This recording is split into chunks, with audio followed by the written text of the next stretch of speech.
Roger Steven, आप कुछ नहीं कर सकते। कर तो रहा हूँ, तुम्हारी जान बचा रहा हूँ। इसीलिए तुम्हें चुना गया था, क्योंकि एक मजबूत इंसान जिसने जिंदगी भर ताकत को पहचाना हो शायद उसकी इज्जत ना करे, पर एक कमजोर इंसान उस ताकत की कीमत जानता है और कद्र करता है जज्बातों की। हट जाओ यहाँ से। उसे मेरी काबिलियत से तकलीफ थी और मुझे वो देने से जिस पर मेरा हक था, पर उसने तुम्हें सब दे दिया। हीरो तुम्हारी तरह। तुम में ऐसी क्या खास बात थी? तुम तो लैब में किया गया सिर्फ एक एक्सपेरिमेंट हो, एक ऐसा अजूबा जिसे बनाया गया एक बोतल में। मैं ब्रुकलिन शहर का एक साधारण लड़का हूं। जहां तक मुझे याद पड़ता है मैं बस सही काम करना चाहता था, पर अब मैं नहीं जानता कि सही क्या है और गलत क्या। लेकिन अब ये साइन करेंगे तो अपनी मर्जी का हक ही खो देंगे। मैंने सोचा मैं फिर से काम में लग जाऊंगा, आदेशों का पालन करूंगा, सेवा करूंगा। आपको खड़े होकर उनका सामना करना है, हमेशा मुंह नहीं मोड़ सकते। हम जान का सौदा नहीं करते। कैप्टन 70 साल पहले आपने लाखों लोगों की जान बचाने के लिए अपनी जिंदगी दांव पे लगा दी। राष्ट्र के लिए एक प्रतीक। सो हेलो यारों, क्या हाल चाल है आप सभी की। मैं हूं आपका दोस्त एंड साहिल कपूर। एंड दोस्तों आज अपन बात करने वाले हैं captain America the first Avenger की। जी हाँ, ये फेज़ 3 की, माय बैड, ये फेज़ 1 की मूवी है मार्वल की। और अपन ने फेज़ 1 की ही कुछ मूवीज़ एक्सप्लेन कर दी है, आयरन मैन 1, 2, थॉर और captain America the first Avenger अभी एक्सप्लेन हो रही है ना। और 2 और मूवीज़ आएंगी अभी, इनक्रेडिबल हल्क और द अवेंजर्स लास्ट मूवी होने वाली है इस पूरी फ्रेंचाइजी की, मतलब इस पूरे फेज़ 1 की। और 2 मूवीज़ अभी और आने वाली है, इनक्रेडिबल हल्क और द अवेंजर्स लास्ट मूवी होने वाली है। तो बी श्योर यार, चैनल को सब्सक्राइब कर दो, बेल आइकन को दबा दो। पूरा मार्वल सिनेमैटिक यूनिवर्स एक्सप्लेन हो रहा है, अलग ही मज़े की बात है ये। शुरू करते हैं फिर वीडियो को। देखो, बात है 1934 की। जर्मनी में एडॉल्फ हिटलर का राज था। तब पूरी दुनिया में तबाही मची हुई थी और इसी दौर में हिटलर से मिला एक बेहद खतरनाक साइंटिस्ट जॉन स्मिथ। एक तो यार ये अंग्रेज़ों के नाम बड़ी मुश्किल होती है भाई, इनकी स्पेलिंग कुछ और होती है, प्रोनाउंसिएशन कुछ और होती है। ओके, खैर जो स्मिथ है वो कोई ऑर्डिनरी साइंटिस्ट नहीं था। साइंस और टेक्नोलॉजी तो उसे आती ही थी, लेकिन उसकी असली ऑब्जर्वेशन थी माइथोलॉजी और मैजिक की। उसका मानना था कि दुनिया में कुछ ऐसी शक्तियां हैं जिन्हें देवता ने इस्तेमाल किया, और अगर वो शक्तियां उसके हाथ में आ जाए तो वो कभी कोई जंग हारेगा नहीं। हिटलर ने उसे अपनी पार्टी में शामिल कर लिया और स्मिथ ने शुरू की एक अलग ऑर्गेनाइजेशन, हाइड्रा। जी, हाइड्रा का ऑफिशियल काम था जर्मन आर्मी के लिए एडवांस वेपन बनाना, लेकिन असली एजेंडा कुछ और ही था। जी, 1940 में स्मिथ ने एक बड़ा काम किया। उसने डॉक्टर अब्राहम एस्क्रिन, हाँ भाई मेरे को नहीं आ रही इसके सरनाम की प्रोनाउंसिएशन, तो आप ही बता देना कमेंट बॉक्स में। तो जो अपने ये डॉक्टर साहब थे, इन्होंने एक जर्मन साइंटिस्ट थे जिन्होंने एक सुपर सोल्जर सीरम बनाया था, जो किसी भी इंसान को फिजिकली और मेंटली कुछ नहीं बल्कि कई गुना ज़्यादा पावरफुल बना सकता था। स्ट्रेंथ, स्पीड, स्टेमिना और सब कुछ सुपर ह्यूमन लेवल पर। लेकिन वो सीरम अभी परफेक्ट नहीं था। स्मिथ ने परवाह नहीं की, उसने उस सीरम को उस डॉक्टर से छीन लिया और खुद अपनी बॉडी में इंजेक्ट कर लिया। रिजल्ट, वो ताकतवर तो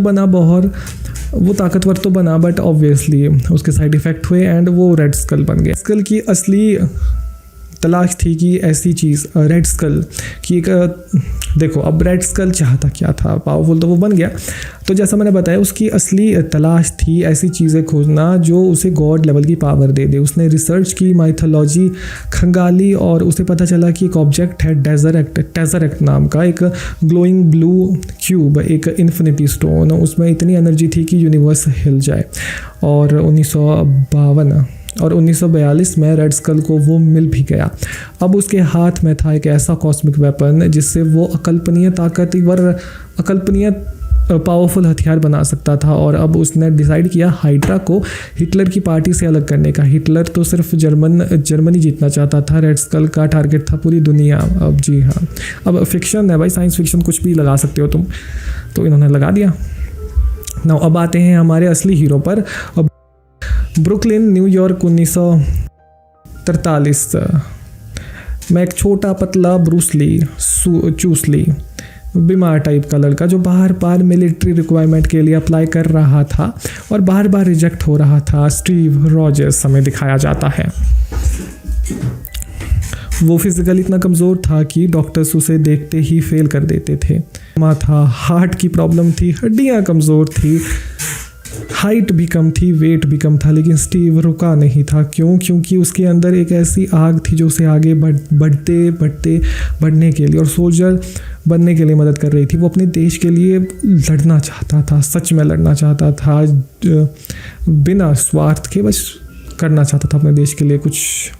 उसका बेस्ट फ्रेंड बग्गी बांस आर्मी में जा चुका था, स्टीव रह गया था पीछे, और ये बात उसे अंदर से खाती भी थी। क्यों नहीं खाएगी भाई? तुम्हारा सपना जब कोई और जीता है और तुम नहीं कर पाते हो पुल ऑफ, तो समझ रहे हो ना फीलिंग? तुम्हें भी आई होगी कभी। एक बार जब स्टीव रॉजर अपने दोस्त के साथ बात कर रहा था, तभी वहाँ से गुजरे डॉक्टर, जी हाँ अब्राहिम, जिनका सरनेम मैं नहीं लेने वाला भाई, नहीं बोला जा रहा। डॉक्टर अब्राहिम जर्मनी छोड़ चुके थे, वो अब यूएस गवर्नमेंट के लिए काम कर रहे थे और वो अपना perfect super soldier serum complete कर चुके थे। जी हाँ, तालियां बजाओ भाई इनके लिए। बस वो अब टेस्ट के लिए एक बकरा ढूंढ रहे थे, पर एक देशभक्त जो बहुत बढ़िया हो, हिम्मत वाला हो और पावरफुल हो और उसूल वाला बंदा हो, जो उसका गलत इस्तेमाल ना करे। लेकिन ऑब्वियसली डॉक्टर साहब की लिस्ट कुछ ज़्यादा ही लंबी थी, तो ऐसा लौंडा मिलना संभव ही था। पर अचानक उन्हें दिखा फिर स्टीव रॉजर्स, उसकी अच्छाई, उसकी मेहनत, उसकी बॉडी इतनी मतलब कमज़ोर होने के बाद भी उसका जज्बा अपने देश के प्रति। उन्होंने डिसाइड कर लिया कि यही बनेगा जी, जो भी बनेगा यही बनेगा। पर स्टीव ही था उनका पहला रियल सुपर सोल्जर, तो उन्होंने उसको सीधा आर्मी में ले लिया। और वो दिन आया, स्टीव रॉजर को एक स्पेशल चैम्बर में ले जाया गया, लिटाया गया, क्या लिखा है नीचे भाई स्क्रिप्ट में, उनकी बॉडी में सुपर सोल्जर सीरम इंजेक्ट किया गया और फिर उस पर वीटा रेस का इस्तेमाल, एक्सपोजर भी किया गया। प्रोसेस पेनफुल था, स्टीव दर्द में था, लेकिन उसने हार नहीं मानी। और जब वो चैम्बर से बाहर निकला, वो स्टीव रॉजर नहीं था, वो कुछ और ही था। टॉल, मस्कुलर, परफेक्ट, एक सुपर सोल्जर। पूरा रूम हैरान था, ये काम कर गया था। लेकिन उसी मोमेंट में हाइड्रा के एजेंट्स वहाँ घुस जाते हैं और डॉक्टर, जी हाँ अब्राहिम जी को टपका देते हैं। डॉक्टर जी तो मर चुके थे। वो एजेंट जो यहाँ पर आया था, जिसने इनको मारा था, वो सीरम की आखिरी बोतल लेकर भी निकल गया था। और जब उसे पकड़ लिया गया तो उसने खुद को मार डाला और उससे पहले उसने बोतल भी तोड़वा दी। मतलब वाह, कुछ ज़्यादा ही डेडिकेशन थी इसमें। स्टीव सुपर सोल्जर तो बना था, लेकिन डॉक्टर का जो फॉर्मूला था वो डॉक्टर के साथ ही चल बसा था। अब कोई दूसरा सुपर सोल्जर नहीं बन सकता था, ये समझ लो। आर्मी को समझ नहीं आया कि स्टीव का अब क्या करे, क्योंकि उनको पूरी फौज चाहिए थी सुपर सोल्जर की, और उन्हें एक सुपर सोल्जर मिला जो एक ऐसा बंदा जो आर्मी के लिए फिट भी नहीं था। मतलब पहले फिट नहीं था, अब तो फिटामफाट है। एक अकेला सुपर सोल्जर था, पर प्रॉब्लम सरकार की ये थी कि ये तो अकेला है यार, डिसअपॉइंटिंग।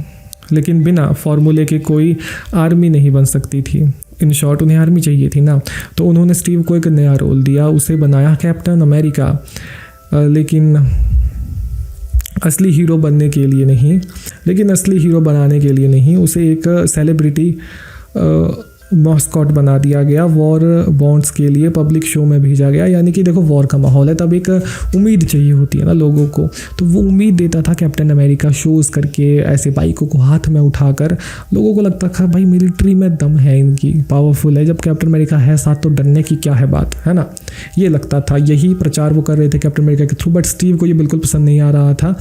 उसे बहुत फेम मिली, उसे बहुत लोकप्रियता मिली, बट स्टीव को ये थोड़ी ना चाहिए था। वो मैदान में जाना चाहता था, उसकी लड़ाई लड़ना चाहता था और अपने देश के लिए कुछ जेन्युइनली करना चाहता था, और उसे स्टेज पर नाचना पड़ रहा था। विडम्बना ही अलग है पाजी इनकी। तो एक बार क्या होता है कि स्टीव इटली में शो कर रहे थे, वहाँ उसे पता चलता है कि उसका बेस्ट फ्रेंड बग्गी बांस, जो हाइड्रा के खिलाफ लड़ रहा है, वो लापता है। हाइड्रा ने उसे और उसके कई सारे सोल्जर्स को कैप्चर कर लिया। स्टीव एक पल भी नहीं रुका, अकेले बिना किसी ऑर्डर के, बिना किसी बैकअप के वो हाइड्रा के बेस में घुस जाता है जहां सैकड़ों हाइड्रा सोल्जर्स थे। उसने बग्गी को ढूंढा और उसके साथ साथ हाइड्रा के बाकी प्रिजनर्स को भी आज़ाद कर दिया। और जब रेड स्कल ने देखा कि उसका बेस कमज़ोर पड़ रहा है, उसने खुद उसे बॉम्ब से उड़ा डाला ताकि कोई सीक्रेट हाइड्रा का जो था वो लीक ना हो जाए। स्टीव, बग्गी और बाकी सब सोल्जर तो वहाँ से निकल गए। इस बहादुरी के बाद आर्मी को समझ आ गया कि स्टीव को ऑफिशियली मिलिट्री में शामिल करना सही रहेगा और असली सोल्जर के तौर पर ये भाई बंदा बवाल ही मचा देगा। स्टीव ने एक एलाइट टीम बनाई, हाउलिंग कमांडोज। नई वाइब्रेनियम शील्ड मिली, नई यूनिफॉर्म, नया मिशन, और स्टीव रॉजर ने एक के बाद एक हाइड्रा के बेसिस को तबाह करना शुरू कर डाला। हाइड्रा का नेटवर्क जो पूरे दुनिया भर में फैला हुआ था टुकड़ों में बिखरने लगा। लेकिन रेड स्कल अभी भी फ्री था। 1945 आता है। स्टीव को रेड स्कल के राइट हैंड मैन, हाइड्रा के एक टॉप साइंटिस्ट की लोकेशन मिली। स्टीव और उसकी टीम एक चलती हुई ट्रेन में घुसी, लड़ाई हुई, साइंटिस्ट को पकड़ लिया, लेकिन उसी लड़ाई में बग्गी बांस ट्रेन से नीचे गिर गया, उसी बर्फ वैली में दफन हो गया। स्टीव ने देखा और कुछ नहीं कर सका, नहीं बचा सका अपने दोस्त को। ये वो जख्म था जो स्टीव रॉजर्स कभी नहीं भूल सका। तो जो वो साइंटिस्ट पकड़ा हुआ था उससे पूछताछ के बाद पता चला रेड स्कल एक प्लेन में बम भरकर अमेरिका के बड़े शहरों पर हमला करने वाला है। न्यूयॉर्क, वॉशिंगटन, कई सिटीज़ टारगेट पर थी। स्टीव अपनी टीम के साथ हाइड्रा के हेडक्वार्टर्स पहुंचा, लड़ाई हुई, बेसिस को तबाह किया, लेकिन रेड स्कल टेजरेट लेकर प्लेन में बैठकर निकल लिया। स्टीव ने उस प्लेन में छलांग लगाई, किसी तरह उसके अंदर घुसा। रेड स्कल और स्टीव की आखिरी लड़ाई हुई और उस लड़ाई में रेड स्कल ने टेजरेट को अपने हाथों में उठाया और एक लाइटनिंग जैसी कुछ आई, एक पोर्टल जैसा क्रिएट हुआ। रेड स्कल यूनिवर्स के किसी दूसरे कोने में टेलीपोर्ट हो गया। डैम। और हम सभी को पता है, जो डीप कोर फैंस है मार्वल के, उनको पता है कि वो कहाँ गया। ठीक है, आगे मिल जाएगा आपको आइडिया एंड गेम तक आते आते कि वो कहाँ पहुँचा। रेड स्कल गया, लेकिन प्रॉब्लम अभी ख़त्म नहीं हुई। वो प्लेन जो न्यूक्लियर बॉम्ब्स कंटेन किए हुए था, जो उन शहरों पर जाने वाला था, जो सब कुछ तबाह करने वाला था, वो आउट ऑफ कंट्रोल हो गया था। कोई पायलट नहीं था, कंट्रोल्स उसके डैमेज हो गए थे और प्लेन पूरे तरीके से ख़त्म हो चुका था। वो न्यूयॉर्क की तरफ बढ़ रहा था। स्टीव के पास ऑप्शन थे बहुत कम। उसने रेडियो उठाया और पैगी कार्टर को कॉल किया। वो लड़की जिसे वो पसंद करता था उससे डांस का वादा करके आया था कि इसके बाद करेंगे नृत्य। खैर, पैगी की आवाज़ कांप रही थी उससे बात करते हुए। स्टीव ने प्लेन को ओशन की तरफ मोड़ लिया ताकि वो सिटी पर तो क्रैश ना हो, कहीं और ही क्रैश हो जाए, और वो प्लेन उस बर्फ़ के बड़े ओशन में जाकर क्रैश हो गया। खैर, वो तो क्रैश हुआ, सब कुछ तबाह हुआ और स्टीव उस बर्फ़ में दफन हो गया। सबको लगा कि कैप्टन अमेरिका स्टीव रॉजर मर गया, परंतु 66 साल बाद, जी हाँ 2011 में, आर्टिक में कुछ साइंटिस्ट को एक प्लेन मिला, बर्फ में दबा हुआ दशकों पुराना प्लेन, उसका मलबा, और उसके अंदर था कैप्टन अमेरिका। जी हाँ, कैप्टन अमेरिका की बॉडी जो बर्फ में हाइड्रेशन मोड में थी लेकिन अभी भी जिंदा थी। स्टीव सुपर सोल्जर सीरम ने सालों से दफन स्टीव को अभी तक जिंदा रखा हुआ था। उसकी उम्र बढ़ी नहीं थी, वो ठीक वैसा ही था जैसा उस प्लेन में गया था। शील्ड ने उसे केयरफुली निकाला। रिकवरी करने के लिए उसे एक हॉस्पिटल रूम में रखा गया जो इंटेंशनली उन्होंने 1940 के दशक की तरह डिज़ाइन किया गया था, ताकि जब स्टीव उसे शौक ना लगे, ताकि जब स्टीव उठे उसे शौक ना लगे कि अरे ये कहाँ पहुँच गया मैं, ये कैसी दुनिया है। लेकिन जो स्टीव था वो तुरंत समझ गया। रेडियो से आने वाली एक बेसबॉल गेम की कमेंट्री जो उसने 1941 में खुद सुनी थी उसे याद थी। वो बैठा, बाहर निकला और खुद को पाया कि न्यूयॉर्क के टाइम स्क्वायर में और फिर उसे कुछ अजीब लगा यहाँ पर, और उसने वो जगह ब्रेक की, वहाँ से निकला और निकलते ही उसे 2011 के न्यूयॉर्क एकदम से दिखा। तब अब देखो, वो बंदा जो 1940 के दशक के आसपास कहीं दफन हो गया था बर्फ़ में, अचानक जब बाहर निकलता है तो हाल तो कांपेंगे। 70 साल बाद का टाइम है भाई। निक फ्यूरी आता है, शील्ड का डायरेक्टर, स्टीव से वो मिलता है और उसे बताता है भाई तुम 70 साल से बर्फ़ में थे, युद्ध ख़त्म हो चुका है, हालात बदल चुके हैं। स्टीव ने ये सुना, इस चीज़ को प्रोसेस किया, क्योंकि ऑब्वियसली इसको समझना बहुत मुश्किल था। और फिर जो स्टीव रॉजर हमेशा से था, ready, focus, determine. Nick Fury ने कहा दुनिया एक नए खतरे में है और हमें कैप्टन अमेरिका की ज़रूरत है। दोस्तों, captain America the first Avenger सिर्फ एक सुपर हीरो ओरिजिन स्टोरी नहीं थी, ये एक ऐसे इंसान की कहानी थी जिसने कभी नहीं माना कि पावर्स स्ट्रेंथ से आती है। उसने साबित किया कि सबसे बड़ी ताकत होती है कैरेक्टर, चरित्रवान होना चाहिए बंदा। एक कमज़ोर लड़के ने दुनिया बचाई, इसीलिए नहीं कि उसके पास सीरम था, बल्कि इसलिए कि सीरम से पहले भी वो स्टीव रॉजर था और स्टीव रॉजर वर्दी था हमेशा से। इसीलिए तो थॉर भी कांप उठा जब उसने म्यूनीर को हिलते हुए देखा, जब एज ऑफ अल्ट्रॉन में, और एंड गेम में तो उसने कहा कि आई न्यू इट। खैर, ये वीडियो यहीं ख़त्म होती है और अपन अब मिलते हैं नेक्स्ट वीडियो में। तब देखेंगे कि क्या होगा आगे, क्योंकि ये जो मैंने बताया कि स्टीव रॉजर उठता है, नई जगह देखता है, 2011 का समय देखता है, तो ये इसका पोस्ट क्रेडिट सीन ही था। मैं बस बताना भूल गया, बट ये पोस्ट क्रेडिट सीन था। तो जी, अब फेज 1 लगभग हम एंड की तरफ बढ़ रहे हैं, तो मज़ा आएगा और मज़ा आने वाला है। अभी मिलते हैं नेक्स्ट वीडियो में। Now good bye.